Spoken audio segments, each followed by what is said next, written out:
কদিন হল জেল থেকে ঘরে ফিরেছেন বীরভূম জেলা তৃণমূল সভাপতি অনুব্রত মণ্ডল। টানা প্রায় ২ বছর রাজনীতি থেকে দূরে থাকলেও জেলায় ফিরেই ট্র্যাকে ফিরেছেন কেষ্ট। দলীয় অনুষ্ঠান থেকে বিজয়া সম্মেলনী সব মঞ্চেই তার উপস্থিতি নজর কেড়েছে। তবে কেষ্ট জেল থেকে ফেরার পর থেকেই ফের প্রকাশ্যে তৃণমূলের গোষ্ঠীদ্বন্দ্ব। কোর কমিটির কাজল শেখের সঙ্গেও তাকে দেখা যায়নি একবারও।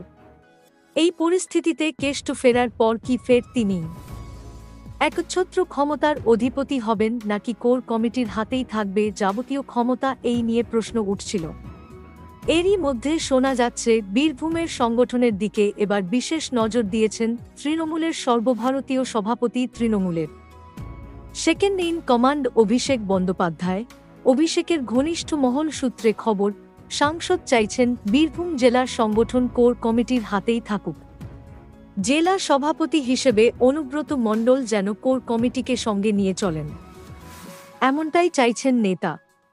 সাম্প্রতিক লোকসভা নির্বাচনে ভালো মতো দায়িত্ব সামলেছে কোর কমিটি।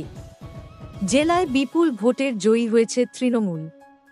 কোর কমিটির তত্ত্বাবধানে ভোটের ফলাফল ভালো হয়েছে বলেই অভিষেক চাইছেন জেলার সংগঠন